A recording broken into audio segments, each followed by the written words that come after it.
Olá, queridos estudantes do Mendes Online, professor Sano Massarani, e vamos nesta aula fazer alguns exercícios sobre os primeiros habitantes do território que viria a se chamar Brasil, os índios. Bem, vamos lá, temos aqui uma questão do Enem. A língua de que usam por toda a costa carece de 3 letras, convém a saber. Não se acha nela F, nem L, nem R, coisa digna de espanto, porque assim não tem fé, nem lei, nem rei. E dessa maneira vivem desordenadamente, sem terem além disto conta, nem peso, nem medida. É do Pero de Magalhães, de Gandalf, né, a primeira história do Brasil, né, um cronista clássico aí, o enunciado. A observação do cronista português Pero de Magalhães de Gandalf, em 1576, sobre a ausência das letras F, L e R na língua mencionada, demonstra. Então, pessoal, aqui uma questão clássica de etnocentrismo. A gente vê também isso no nosso curso de Sociologia, de uma sociedade julgar a outra a partir dos seus próprios valores. Tá? Então, por exemplo, aqui o que o Pero está falando mostra aí um total assim, falta de conhecimento mesmo sobre a sociedade indígena. Porque o índio ele tem religião, né? Ele tem então fé, ele tem leis próprias e ele tem governantes. Só que não são do mesmo tipo que os europeus. Então vão aproveitar a questão sonora da língua indígena, de não ter F, L e R, já vão associar aí a uma questão de alfabetos, inclusive, enfim, para dizer que o índio não teria, então, nem fé, nem lei, nem rei. Tá? Então, o que demonstra essa, vamos dizer assim, ignorância, né, do europeu ao olhar aqui a sociedade indígena? Letra A, simplicidade da organização social das tribos brasileiras. Não. Na verdade, esse conceito de sociedade simples e complexa é bem complicado. As sociedades indígenas eram centenas, cada uma também com seus valores, eram complexas também. Então a gente tem que ter um pouco de cuidado com isso. Na verdade, aqui a resposta vai ter que partir do desconhecimento que os europeus tinham das sociedades indígenas. Vamos ver a B. Dominação portuguesa imposta aos índios no início da colonização. Isso não tem a ver, houve sim, em alguns locais, a dominação portuguesa, mas não tem a ver com o que a questão está propondo, né? Vamos ver a C. Cuidado com a C. A C é a visão do europeu nesse momento, cometendo aí o etnocentrismo. Superioridade da sociedade europeia em relação à sociedade indígena. Justamente pelo índio não ter a mesma crença que o europeu, nem as mesmas leis, nem o mesmo tipo de governo, os europeus eles vão assumir que são superiores. Então isso é o que o cronista está meio que demonstrando, de certa forma, para a visão do europeu. Mas aqui a pergunta é o demonstrar em relação à questão dele não estar entendendo que o índio possui esses valores, que ele está dizendo que o índio não possui. Vamos para D. Tá? Cuidado com a C, pessoal. A C a gente está corroborando a visão do cronista, mas a pergunta pede para a gente demonstrar problemas nessa observação do cronista. A D já tem mais sentido, a incompreensão dos valores socioculturais indígenas pelos portugueses. Vamos botar aqui um tracinho, pode ser essa a resposta, vamos ver a letra E.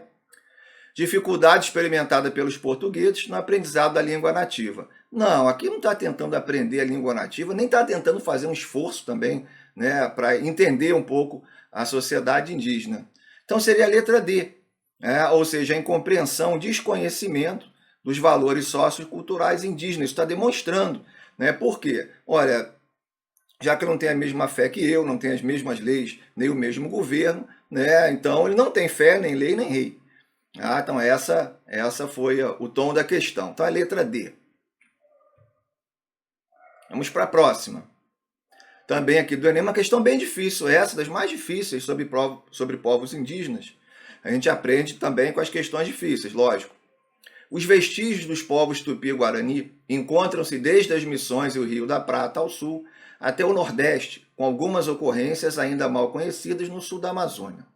A leste ocupavam toda a faixa litorânea, desde o Rio Grande do Sul até o Maranhão. A oeste aparecem no Rio da Prata, no Paraguai e nas terras baixas da Bolívia, na extensão dos povos tupis, então, enorme. Evitam as terras inundáveis do Pantanal e marcam sua presença discretamente nos cerrados do Brasil Central. De fato, ocuparam de preferência as regiões de floresta tropical e subtropical. Texto do Prosa aí, um ótimo livro, O Brasil antes dos brasileiros. Os povos indígenas citados possuíam tradições culturais específicas que os distinguiam de outras sociedades indígenas e dos colonizadores europeus. Entre as tradições tupi-guarani, destacava-se. Então vamos também ver por eliminação, né, se a gente consegue chegar na resposta correta, e também os nossos conhecimentos da aula. Letra A. A organização em aldeias politicamente independentes, dirigidas por um chefe, eleito pelos indivíduos mais velhos da tribo. Né, tem um problema aqui no eleito, né, com o erro da letra A. Não temos eleição em sociedade indígena, pessoal. Porque a gente pode ter um consenso, né, de repente um conselho ali escolhe um determinado líder, mas não é voto. Tá? Não temos essa ideia de eleição. Um VB. Opa, a ritualização da guerra entre as tribos e o caráter semi-sedentário de sua organização social. Nós comentamos em nossa aula, sim, botar aqui um tracinho na B, vimos que a guerra é fundamental para as nações indígenas, né, destacando aí na questão os tupis. Não é uma guerra de conquista de territórios, mas é uma guerra para captura de prisioneiros, para realização de alianças, casamentos. Tá? E sabemos que os tupis e alguns outros povos indígenas têm um conhecimento limitado da agricultura. Boa parte dos índios brasileiros, né, são nômades, caçadores-coletores. Mas os tupis, por exemplo, têm um conhecimento de uma agricultura meio limitada. Então, por isso, semi-sedentários. Precisam ainda se deslocar, mas já têm um certo cultivo. Pode ser a letra B. Vamos ver a C. A conquista de terras mediante operações militares. Né? Então, comentamos, não é uma operação militar, o conceito de guerra para o índio não é anexar território, né, alargar fronteira, não tem isso. Que permitiu o seu domínio sobre vasto território. Não. São guerras de alianças, casamentos, capturas. D. O caráter pastoril. Não temos domesticação de animais, praticamente quase em toda a América, tá? Salvo algumas exceções, né? Como a lhama, por exemplo, mas ao contrário, né, da Europa, os animais domesticados, né, a gente vieram praticamente todos da Europa, aqui o cavalo, né, a vaca, a galinha, porco, cachorro, enfim, podemos ter até alguns antepassados de alguns destes aqui, mas não tem domesticação de animais, nem em média escala na América. Principalmente aí também destacando a América Latina, que prescindia da agricultura para investir na criação de animais. Então, não. E letra E, o desprezo pelos rituais antropofágicos. Não, né, porque praticavam rituais antropofágicos. Diversos grupos indígenas, que os tupis também, né, eles praticavam rituais antropofágicos. Ok? Então, a correta aqui é a letra B. Uma questão difícil, tá? Uma questão difícil, mas importante. E vamos para a última que eu separei para a gente, também do Enem. Michel Étienne de Montaigne compara nos trechos as guerras das sociedades tupinambá com as chamadas guerras de religião dos franceses, que na segunda metade do século XVI opunham católicos e protestantes. O Montaigne, tem uma aula do Montaigne no nosso curso de filosofia, é um dos filósofos mais acessíveis, né? Geralmente quem quer começar a estudar filosofia lendo os textos originais recomendam a leitura do Montaigne, escreve sobre o cotidiano, questões do dia a dia, é um grande filósofo. Vamos ler o texto do Montaigne. Não vejo nada de bárbaro ou selvagem no que dizem daqueles povos. Então isso é importante aqui, que ele está falando dos povos indígenas, que ele não considera bárbaros nem selvagens. E, na verdade, cada qual considera bárbaro o que não se pratica em sua terra. Isso aqui, pessoal, uma aula também de relativismo. Relativismo em oposição ao etnocentrismo. Lembrando, etnocentrismo, você julga o outro a partir do seu olhar. Relativismo, você analisa uma sociedade com os valores daquela sociedade. Tem uma frase espetacular do Montaigne, escrevendo aqui no século XVI. Não me parece excessivo julgar bárbaros tais atos de crueldade, o canibalismo, mas que o fato de condenar tais defeitos não nos leve à cegueira acerca dos nossos. Estimo que é mais bárbaro comer um homem vivo do que o comer depois de morto. E é pior esquartejar um homem entre suplícios e tormentos e o queimar aos poucos ou entregá-lo a cães e porcos, a pretexto de devoção e fé, como não somente o lemos, mas vimos ocorrer entre vizinhos nossos conterrâneos. Isso, em verdade, é bem mais grave do que assar e comer um homem previamente executado. Podemos, portanto, qualificar esses povos como bárbaros, dando apenas ouvidos à inteligência, mas nunca se compararmos a nós mesmos, que os excedemos em toda sorte de barbaridade. Então Montaigne está comparando aqui, está falando por que chamamos os índios de bárbaros, se nós também cometemos atrocidades aqui. Né? Como assim que a gente vai, como que vamos julgar o índio por comer alguém que já está morto, se nós torturamos pessoas aqui?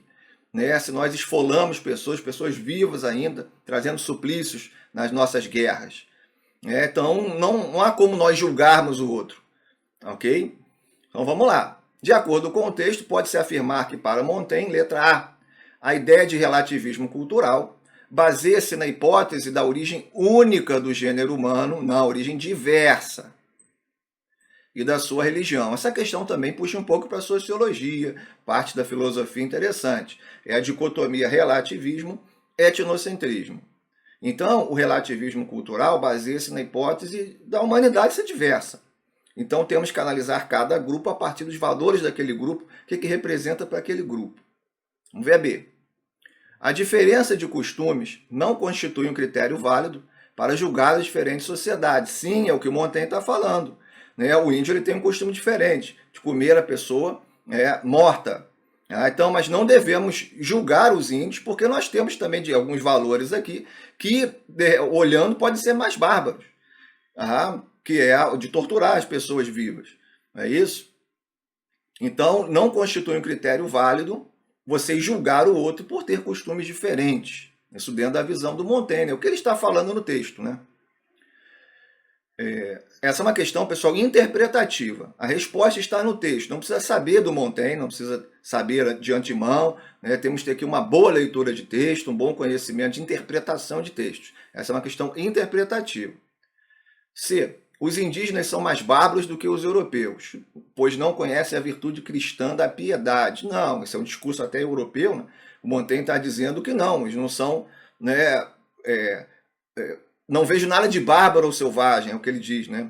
O que ele escreve em relação aos índios. D. A barbárie é um comportamento social que pressupõe a ausência de uma cultura civilizada e racional. Não é isso que o Montaigne fala, essa é a visão do europeu. O europeu vai chamar os outros sociedades de bárbaras e selvagens, mas vai praticar atrocidades também. É o que o Montaigne diz, né? Não tem como julgar o outro se também estamos praticando atos aqui que seriam, também podem ser considerados violentíssimos. Vamos ver a letra E. A ingenuidade dos indígenas equivale à racionalidade dos europeus. Não tem nada disso no texto, ingênuo, né? Que explica que seus costumes são similares, costumes bem diferentes. Então, realmente, é a letra B. É muito complicado julgarmos outras sociedades por nossos costumes, que é o etnocentrismo. A gente vai ver questões, tem isso também no curso de sociologia, e vários também momentos na prova envolvendo questões também de história. Tá?